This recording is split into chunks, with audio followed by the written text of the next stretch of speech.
Hi, Eric. Hey, how's it going, Aaron? Hey, Do you so do you remember me? yes, I have some memories. Yes, um, Uh, good to see you. It's been a while. We've been under quarantine land, and we haven't been doing any kind of recording or anything. Um, no. but we were talking about a few topics, and I think it was your thought that we should just do what everybody wants to talk about anyway. Yeah, I think that anybody who isn't talking about COVID at the moment is missing the point of Yeah, reality. that's right. To the point where it was even a major topic during General Conference. That's interesting that you say that because I thought about making a snide remark about how it was kind of a shame that they didn't give everyone time to rewrite their talks so it could be a major theme of general conference. So what? So you think that was a contributing factor?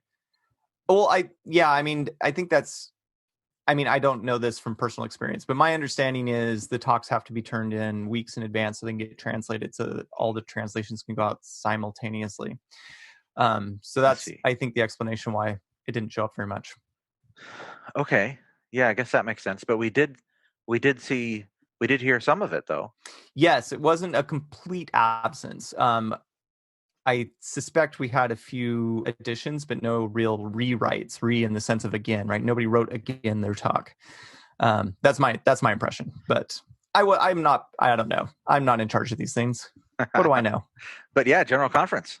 Yeah, it came and it went. Well, I'm curious. It was supposed to be a memorable and unforgettable conference. On the scale of memorable and unforgettable, 1 through 10, where do you put it? I put it pretty high, but not because of big revelations about um, Joseph Smith for me, as opposed to which I think is what they were intending. But I imagine. I mean, somehow I don't think this is what they had intended, but yeah, for me, it was all about the virus, man. yeah, it did make everything sound different, even if the words didn't change. So, how do you want to proceed? There's so many different directions we could take this conversation. Um, do you have some thoughts as to where you want to go? I do. I want to talk about a short excerpt from Elder Holland's talk, and I want to share a personal story about reading scriptures with my family earlier this week. Okay. And those two things will tie together. So, I don't think this is going to be like one of our typical episodes that we've been doing, right? I don't think so. We don't Yeah, have we don't have an overarching doctrinal theme which we are examining, that which is we've how we done usually do it. research on, and that we have some points that we want to make. Right. Instead, just I mean, I'm just sitting here riddled with anxiety, trying to figure out what's Yeah. going on around me, and I kind of just want to talk about it. I have had more nights of poor sleep in the last few weeks than in any comparable length of time in my life, I think is probably safe to say. Waking I, up from stress dreams over and over again usually only happens the night before school starts. Um, Yeah, and I'm sorry if you're kind of listening happens to regularly. this and this is giving you anxiety, but It's I okay to can't. turn it off. Go listen to the Good Place Yeah, episode. go listen to the Good Place episode. But yeah, I think this is really all people want to talk about, and so let's go for it. Um, so talk to me about Elder Holland. So Elder Holland, I felt, gave the most direct mention of COVID-19 in general conference. Other people mentioned the word, but it really did feel like frosting to me. I felt like a bit of his talk was pure on COVID cake, and that's the part I want to talk about. I'm quoting not from the official talk, which is, I didn't actually check today, but as of yesterday was not posted on LDS.org. I'm quoting from the Salt Lake Tribune, which included this excerpt. Okay. Um, Oh, should we just define General Conference really quick? oh, yeah, sure. Not everybody who listens spends 20 hours of their year listening to General Conference. Aaron, what is it? So long. It's 20 hours. I hadn't thought of it that way. Yeah. It's only 10 hours. Okay, so every 6 months we Only. have general conference, and it's 5 2-hour sessions all over during a weekend, and they're split up 3 on Saturday, 2 on Sunday.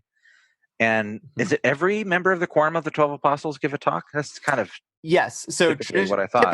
typically each member of the 12 gives one talk. Each member of the First Presidency usually gives 3, although I have not been tracking it closely the last few years. I don't know if that's still true, but in the Hinckley years, that's how that worked. Yeah, I don't think it's the case anymore. I don't And think then that's and the then a case. scattering of other general authority and officers give talks as well. That's right. Usually a very, very small percentage of which is women when you consider the population of the church at large. Yeah, I mean, I want to talk about that too, but maybe we'll come back to it. So anytime there's like big changes in the church or, big announcements, they go through general conference. Allegedly. And they're supposed to, right? But there are a few things that have been announced not during general conference. Nowadays, we don't wait for general conference to ordain the new prophet when one passes away. So although that's how we think of general conference, I'm not sure if you do the math. I'm not sure how true that actually is. I'd want to think about that a little bit more before I agreed with that statement. I'd like to agree with that statement, but I'm skeptical. All right. Okay, yeah, so there we go. So each one gives a talk, and let's be real, they're fantastic. There are, so I'm not going to disagree with you. I am going to say that I like some more than others. Fair enough. Christine Haglund, who used to be the editor of Dialogue. A fine network. Podcasting yes. Products, of which we remember.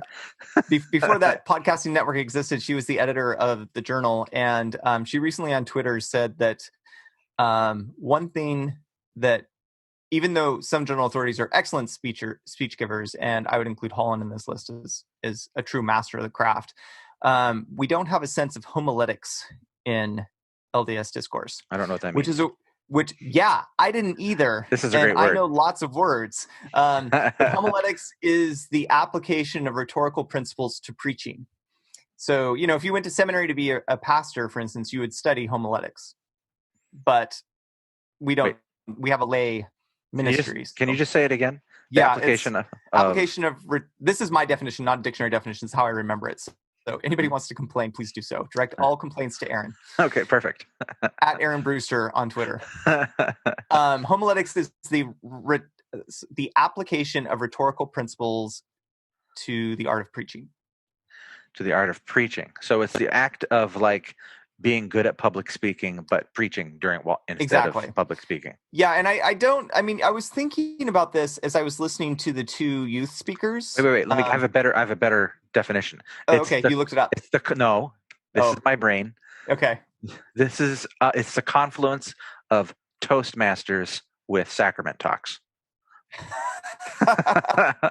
I'll accept. I will accept that. Okay.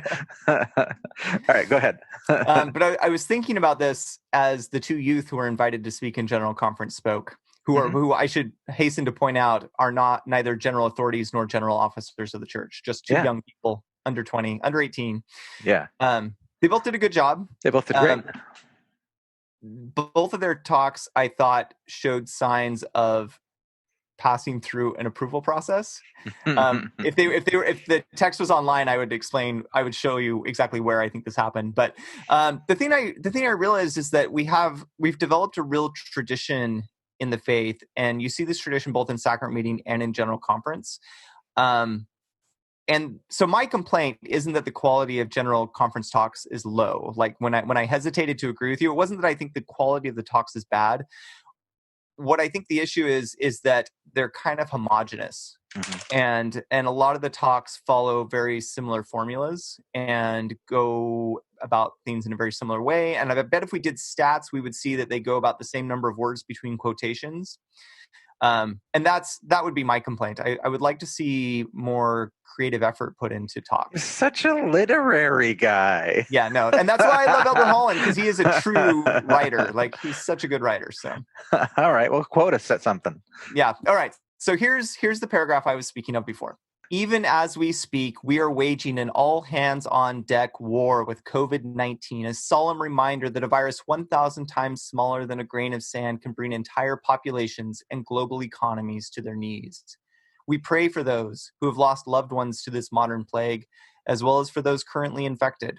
When we have conquered it, and we will, may we be equally committed to freeing the world from the virus of hunger and freeing neighborhoods and nations from the virus of poverty.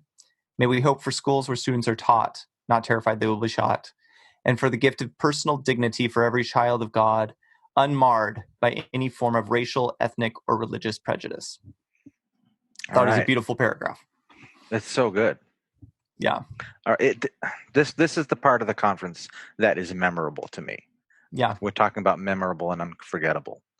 This promise that A will get through it, right? Yeah. Which, look, I know people and I have friends that are still fairly glib about the whole situation, and I know other people that are just terrified of it. I'm somewhere in between, but it, like I said, it's just keeping me up, man. It's just, yeah. And so we will get through it is very nice. And then what are we going to do afterwards? Right, and that's what I think is beautiful about this paragraph is something like the novel coronavirus we are battling right now, by the way it disrupts our society at every level and for every person, is a real opportunity to rethink our priorities, to rethink, like, what do we want to apply our energies to? Well, why not freeing the world from the virus of hunger? Why not freeing neighborhoods and nations from the virus of poverty? Like, as Christians, isn't that what we should be most concerned with? And have we been? And if not, this is an opportunity to realign ourselves with Christ-like motivations and priorities. Yeah, the part about school students also really got to me. Yeah, right? Because I live in a town where they do drills on occasion, don't they? Yeah, and drills are really problematic. But I have a lot of opinions about this. And this is obviously a distinctly American problem. Other than nations that are currently engaged in like an ethnic civil war, we're the only country that has this problem. All right, maybe we'll table that for now, though. Yeah, but that's a big question. But the other bit, the gift of personal dignity for every child of God, I thought that was really cool. A really interesting phrase, personal dignity. Yeah. Right? Unmarred by any form of racial, ethnic, or religious prejudice.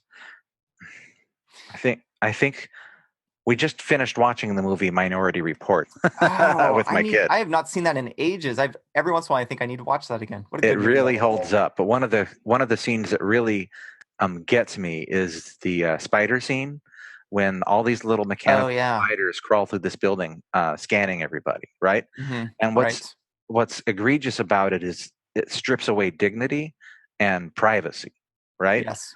And so this gift of personal dignity, I mean, people want that, right? It's this kind of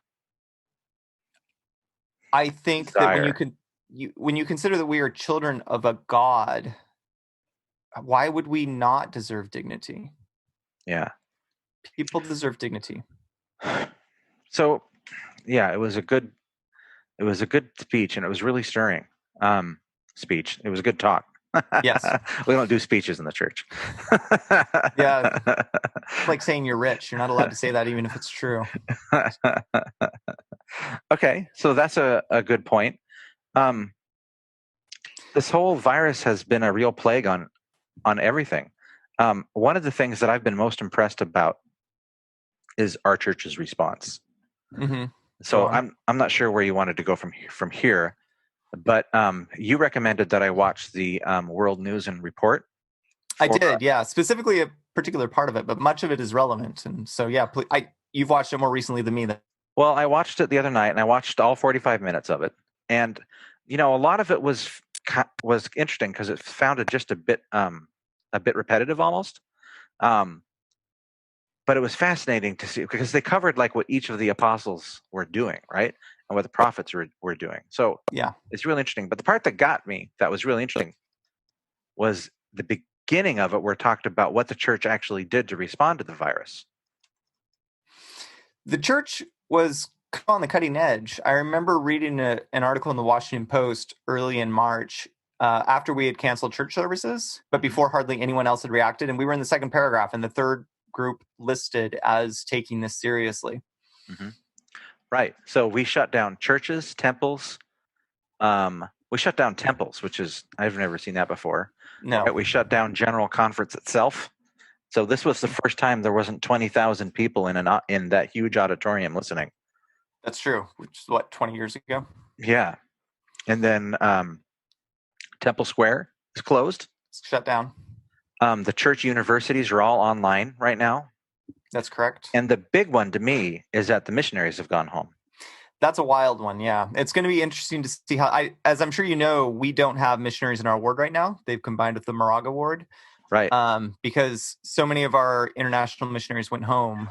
And allegedly, after all the missionaries who were sent home from abroad have quarantined, they'll be sent back out and we'll be back up to numbers. But it still won't be normal. We had the sisters over for dinner last week, and it involved Skype. It was Skype. That's what we ended up using. So I thought that was really cool to see how the church just pretty much was on the forefront of this. Yeah, I've been reading a bit about the church in previous eras. In the 57 pandemic, conference was shut down. In 2008, or excuse me, in 1918, 1919 conference, the conference in April 2019 was delayed until June. And I believe the October one was canceled, if I'm remembering. I wasn't planning on talking about this, so I don't have my notes in front of me. But did you say 2019 or 20? I meant 1918. 1918. So this would have been the Spanish flu. The Spanish flu, right? Yeah. So yeah, so that okay, yeah. Here's a fun fact for you. Do you know why it's called the Spanish flu? No, it's got to be racist, though, right? No, well, it's actually Spain was neutral in World War I. Yeah. And every other country that was affected was lying and saying that there was nothing happening because they didn't want to give an advantage of information to their enemies. So Spain was the first place people admitted that the flu was happening. Wow, that's great. That's good trivia. Yeah. All right, where else do we want to go from here? Well, can I bring in King Benjamin now before we're too far away from Elder Holland?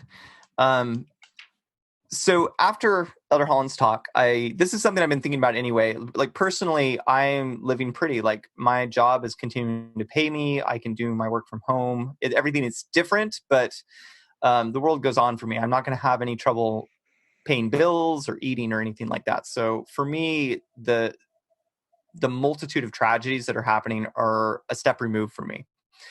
But I've been trying to be aware of this fact that people are suffering. And I've read some awful stories about just the suffering people are having. And so with that in mind, and with Elder Holland's talk in mind, and those two things bouncing around in my head, earlier this week we read from King Benjamin's speech in Mosiah 4. So I'm starting here at 17. This is where King Benjamin has said, hey, if you want to be Christians, good. Take care of your kids. Second, verse 16, succor those that stand in need of succor. Administer of your substance to them that stand at the need. You're not going to suffer that the beggar putteth up his petition to you in vain if you are a Christian. Perhaps you'll say, this man has brought upon himself his misery. Therefore I will stay my hand and not give unto him of my food, nor impart unto him of my substance, that he may not suffer, for his punishments are just. But I say unto you, O man, whosoever doeth this, the same hath great cause to repent. And except he repenteth of that which he hath done, he perisheth forever, and hath no interest in the kingdom of God. For behold, are we not all beggars? Do we not all depend upon the same being, even God? So I found this extremely powerful. And I think this is a moment where we all recognize that the beggar did not bring upon himself his situation. A lot of times we have a hard time believing that. Like, it's easy to ignore people in bad situations because we're used to it. And, but at this moment, people are suffering and nobody thinks it's their fault. When we've had more than 10 million people go on unemployment in the last couple of weeks, no one is saying it's the beggar's fault. And it's an opportunity, like I was saying before, of us realigning our values with the Christian values King Benjamin is teaching. At this moment, we know people deserve our love and our help and our generosity. And how are we going to stand before God if we don't do that? Unfortunately, I really have no idea what to do. I'm not sure how to be helpful or do the right thing. It's so hard because this is a situation where all the get up and go of Mormonism is flummoxed, right? So this World and News Report article that was all about action. All right, one of the apostles went and visited a country where there was a big eruption, and they talked about all of, and there were people who were impacted and things like that.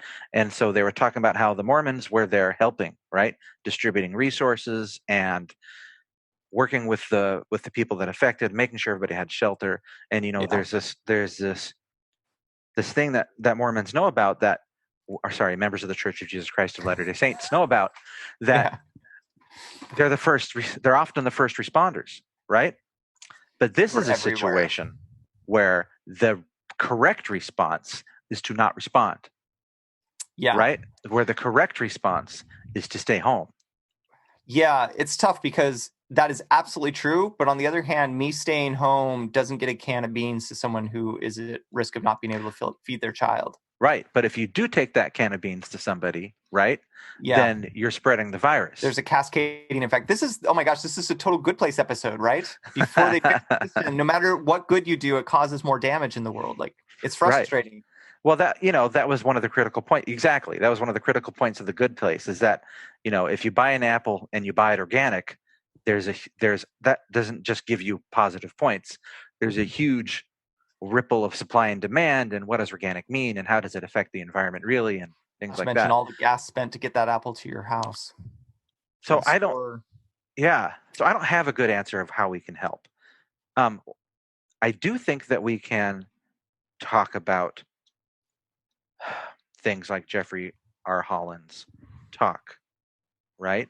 Yeah. That we could try to spread some kind of hope and reassurance. And I think and we can try to be, speaking of King Benjamin, he says, like, if you are the poor person who has nothing to give and you say, but if I could give, I would, and that's really true. Well, right now, I think our job is to become that person, the poor person who would give to the beggar if they could, because in the not too distant future, we will be able to be the kind of Christians King Benjamin is asking for, the kind of Christian Elder Holland's asking for. And will we be changed when that moment comes? Will we be changed by this global pandemic, or will we still be the same lazy people we were before? So there's two questions. What can we do while we're stuck at home, right? Yeah. And what are we going to do after? So the short answer is that we're stuck at home. Don't go out. Right? Right? When's the last time you went to the store? Right. You have to go to the store. It's a serious question. I'm curious. Me personally? Yeah, you personally. I have not gone to the store. Oh, okay. In your family since schools closed March 15th. I went into Lucky's one time. Okay. Because I happened to be with the missus, and then I turned around and walked right out. I couldn't. I had too much anxiety. I couldn't. Oh man. Yeah. I couldn't handle the thought of being in there with all those people. I was the last one in our family to go to a store. It was also Lucky, and that was March 14th. We haven't been to the store since then. Pi Day. Oh, okay. So your food stores at least are up. Yeah, people who left the Berkeley ward about 12, 13 years ago, there must have been a big push for food storage. And everybody who moved out 10 years ago gave us our food storage. So we're eating 10 years old wheat and 10-year-old dehydrated apples, and it's all great. It's all fine. No problem. Yeah. No. I mean, of course, the deeper answer of course, is that if you're doing your ministering teaching, then you know of specific problems that you need to help with your local families. We can't just be cut off from each other if people need it. But the question of what we do when we come back is great, and that's why I particularly liked Elder Holland's comment. Yeah. The other thing I think that we can do, you and I, Eric, is do some advertising. Oh. Specifically for the day of fast. Oh yes, coming up Friday. That's why you wanted to try to record early enough in the week that you would have a chance to promote this. Yeah. Well, before we go here, was there where else did you want to go with this conversation? Maybe we should do the fasting thing last. I've hit the main points I want to make. I don't have anything on my agenda, so to speak, left to talk about. Is there anything about, let's see, is there anything generally about, I do want to refute any of the nonsense that I've heard about people saying how this is the end of the world and yes, punishment from God. Episode. Yeah, I mean, It's interesting. I keep seeing phrases, even among members of the church, like, it's the same thing. We knew it was going to get worse before it got better. That kind of Yeah. thing. Here's the I, problem with I want that. to I want to really refute that, right? Yeah. This is an example. Okay, this is stretching it a bit, but think about the difference between this pandemic and the 1918 pandemic, right? Okay. I'm listening. What did they do? Did they isolate? They Right? did. So Cities that isolated had better success okay, in terms of recovery afterwards. right? But did they have the viruses? I mean, did they have the vaccines, right? Did they have the research? So I'm a protein Yeah. crystallographer, and I'm involved not directly in COVID research, but I am watching it happen. So what I am seeing is this unprecedented outpouring of research and collaboration, right? Mm-hmm. Where I'm seeing scientific facilities fast tracking proposals, right? Saying we've closed down all of our beam lines, but we're reopening these three, but only for COVID research. So get your proposals in, right? Yeah. And I've seen in the structural biology field, which I work in, there I've seen scientists send emails out to the bulletin board saying, "Hey, we can help. Send us your difficult problems, and we'll work on them with you." Right? Yeah. And there's a big campaign out there. It's called Crowdfight COVID-19, and it's a website you can go to. Right? Just Google Crowdfight COVID-19. You can sign up, and even if you don't have any scientific expertise, they are connecting people who need work done with people who are doing work. And this is all kinds of anything from data entry to specific kinds of research. So that's the kind of thing that didn't exist. And this is an example, in my opinion, Yeah. of the world becoming a better place. Yes, Yes. it's a big pandemic, and yes, it's revealing cracks in the system that need to be fixed, right? But this is an opportunity for betterment. It's not an opportunity for doom and gloom. Yeah, I overall agree with you. And it's a little frustrating not to hear about this sort of research and how people are pulling together, because the news is so filled with the objective incompetence of the people at the top of several political systems. Yeah, lots of finger pointing. And frankly, like, people who deserve to have fingers pointed at them. But at the moment, I don't know if that's the most helpful thing to pay attention to. Mm-hmm. It certainly doesn't make me feel better. There's plenty to rage about, though, because there's a lot of like stuff that ranges from the incompetent to the improper going on. Mm-hmm. But that doesn't mean that the world as a whole is any more fallen than it was before the disease happened. Diseases have always happened. If we didn't have the modern system in place that we have, even if it's not being rolled out as efficiently as it could be, this disease, it seems to me, would be killing on a level of the Black Plague. I mean, don't you think that's a third of the people, if you consider how many people need severe medical intervention? Yeah. If we were 300 years ago, it wouldn't surprise me to see those kind of numbers. So it's still better than it was in the past. It's just we haven't seen this in so long, and we haven't seen it in our lifetimes. And humans really think in their own lifetime that, hey, you want another fun word? Yeah. It's called seculum. Mm-hmm. It comes from, who are the people? The Etruscans. It's an Etruscan word. Uh-huh. And a seculum, the idea is a seculum begins at any event, right? So like COVID-19, for instance, is the beginning of a seculum. And the seculum ends when the last person who personally has memory of that event is dead. Mm-hmm.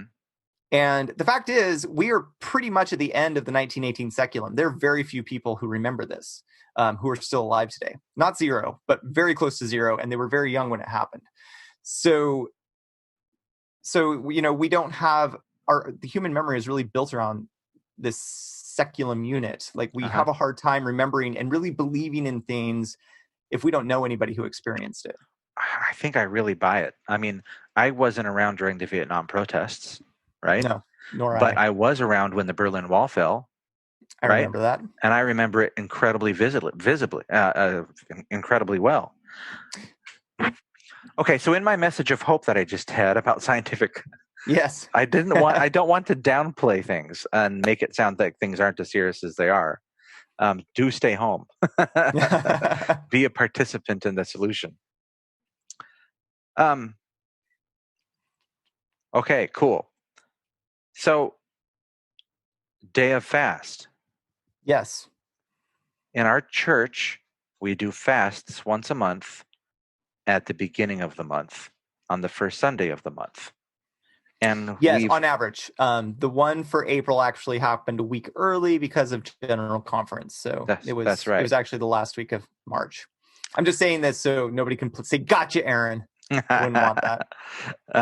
And then during a fast, we usually fast for 2 meals, right? 2 meals / 24 hours is the way it's usually. Yeah, as if those two things were identical. And they're kind of. All right, this goes back to the "Thou shalt maybe" episode. Yes. What does fasting mean to you, Eric? Fasting means something that I'm always surprised by and feel bad that I'm not taking more seriously. That's what usually happens. Doesn't it start to be like if you actually do a proper fast, like you have your 6 p.m. meal, right? Mm-hmm. And then you don't have anything overnight and in the morning, and you come from church and it's 1 p.m, right? Yeah. It hasn't even been 24 hours yet. I skipped lunch. It's time for an early dinner. My blood sugar drops. It is really hard to make it those 2 meals. Something, I don't know, man. That's perhaps a very first world problem. Okay. Yeah, no kidding. But okay, anyway. So you skip 2 meals, and then I think that there's 3 components to a fast.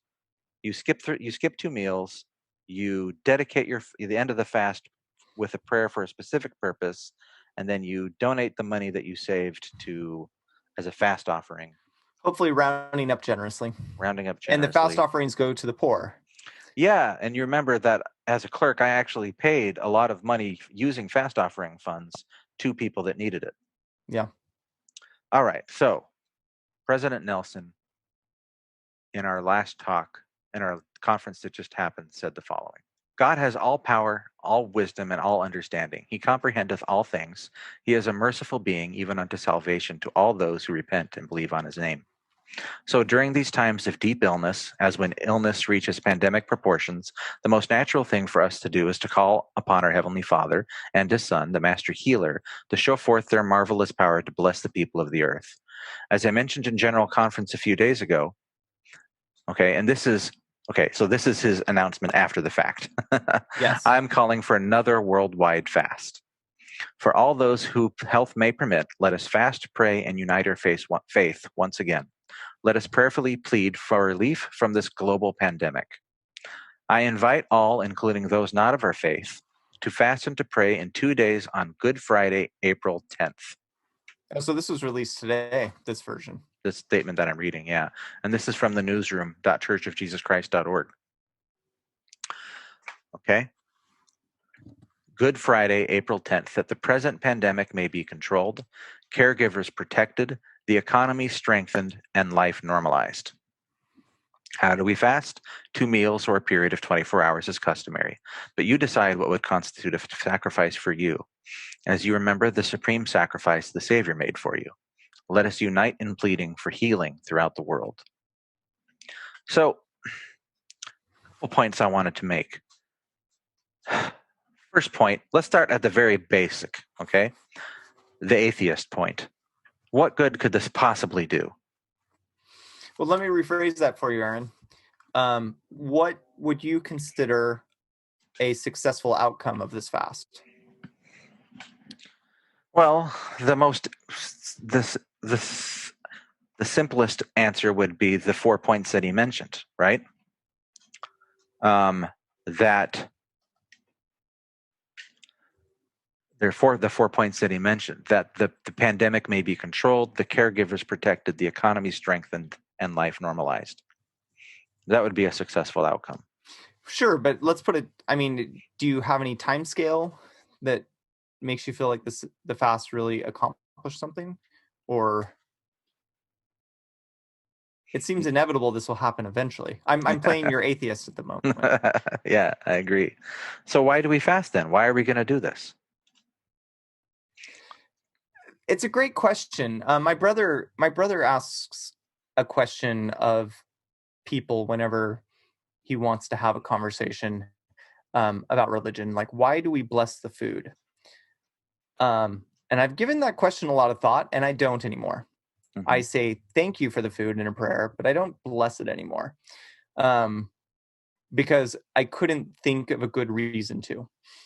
And so I think this is why fasting every month is hard for me because I don't always feel um, this need for an additional boost of God in one specific area.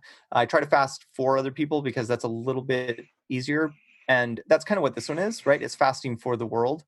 And I really think, back up one moment, the first fast I can remember, and it's because this is the first fast that really meant something, is when I was about 10 years old and my grandfather had been out in his fields and he was kicked in the head by a horse and he was life flighted to Pocatello. And um, and I had a true and sincere fast experience with my extended family. We all happened to be in town that weekend for a family reunion, and we all fasted together, and it was a powerful and moving experience and kind of foundational, I think, to my relationship with God. So I am by no means am I slighting the idea of this fast. I hope I'm not coming off that way, or fasting in general. I'm not. I'm just admitting my own weakness and sometimes understanding why a particular fast. This one I feel is a very important fast and something I feel we can all come together on. Hmm. Um, but you asked the question, like, what difference does it make? And that I don't know how to answer that. I'm not really sure. Well, I I, have an answer to my own question. I think, at least that's the way I think about it. Maybe okay. you can agree or not. To me, it comes down to this word that he uses at the end of his talk, and you decide what constitutes a sacrifice for you. Okay. So I get to do a vocabulary word for you. What does the word sacrifice mean? The way we usually use it in modern American English is giving up something that you value um, for some greater purpose. Yeah. So, for instance, giving up food that people may be healed would be a sacrifice. I So value food. the way I heard it once, and I don't know which Sunday school teacher told me this originally. Maybe it was my mom or something. She's very good at telling me things like this. Sacrifice means to make sacred. Yeah, well, they have the same root word, right? Yeah. And then making sacred means kind of like setting it apart. Giving it to God, or at least having God share it with you. Yeah. Something like So that. what are we sacrificing here? We're sacrificing food, right? Hmm. We're sacrificing money. We're sacrificing effort in terms of our thought and the prayers that we say. And we're kind of that. What that means is that we're setting it apart, and we're saying this is special. Yeah. This is important, and I'm sh- and I'm demonstrating that this is important. And so I'm this to me in some ways it's a focusing Yeah. act. It's a demonstration of sincerity, and it's practical too, of course, because the money goes somewhere good. But to me, it just when I fast well, and I've definitely fasted poorly. Yes. Whenever I'm reminded that I'm hungry, it immediately just makes me like think about what I'm fasting for again. Right? Yes. When I have a good focus, that's exactly right. Yeah.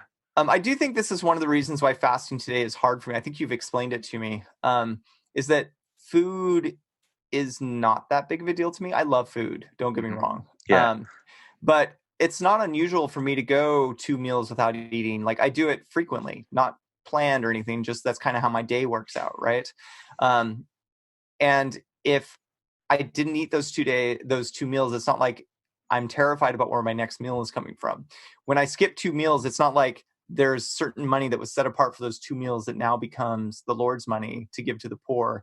Um, I am by historical standards a wealthy person, even though I teach school, right? Like I have enough money where whether I eat 2 meals or don't eat 2 meals, it doesn't make a big difference to my bottom line. And so I'm not sure I think that's why it's hard for me on a month by month basis to see the sacrifice of 2 meals as a big sacrifice. I know a lot of Mormons or excuse me, I know lots of Latter day Saints who observe Lent, the Catholic observance between Ash Wednesday and Easter, where you give something up for a long period of time, right? Weeks. And it could be something, it's not necessarily food, although a lot of people do like a sugar fast, or they give up chocolate, but some people give up, driving, and they try to walk or whatever. And I think that what I see in these Latter-day Saints is a hunger for a bigger sacrifice. Like there's this need that we have to give more than we're giving. I'm not sure we always know where to direct that desire to give up something for the Lord and for our fellow brothers and sisters who live on this earth. Like, I feel like we need more direction. And I do feel that an extra fast in a month for a specific purpose is a step in that direction. I think we want to give more. I think we want to give more because we know that we live very comfortably. Like, for me to give up 2 meals, it's nothing like Mary Fielding Smith giving up 2 meals. It's a Yeah, different, that's a big deal. I mean, it's a this is different ask food. for me. It's different than when it's food that you have reaped yourself, right? Yes. As opposed to, I have food in the cupboard, I'm just not going to eat that food, right? Yeah. That's different. But so how do we make it more personal to us? I think that in this particular case, that we have a strong focusing element, right? We're going to join in the world, whoever Right. hears about it, and be kind of unified in purpose. When the And I think it's stake neat. when the stake had a stake-wide fast earlier this year for a beloved leader in Sure. our stake who is unwell, Mhm. I felt like that was powerful too. When the ward has had a fast together, I feel that that's powerful. I feel like when I get outside of my own life and a fast becomes a community event, that fasting is much more powerful for me as an individual. And because it's more powerful for me as an individual, I feel in some metaphysical way that it must be um, more meaningful in other levels as well, as if God recognizes that more. I don't think I would argue that, but it feels that way. Mm-hmm. Mm-hmm. And that's why a worldwide fast feels powerful, because it's something we're doing together. And it's not just me with my personal concerns, giving up 2 meals and having lunch at 2 p.m. and calling it dinner. Yeah. All right. Excellent. So yeah, I think that's all we're going to talk about. I think that's probably it, right? I think so. I just want to say in closing that I really, really am trying to empathize with those of you who are suffering. People who've lost loved ones or will lose loved ones, people who have lost their job and do not know how they're going to pay their water bill. Like, there's a lot of suffering in the world, and I am quite lucky myself, and I just want you to know that um, even though it's meaningless, like, I really am thinking about you. Yeah. Likewise.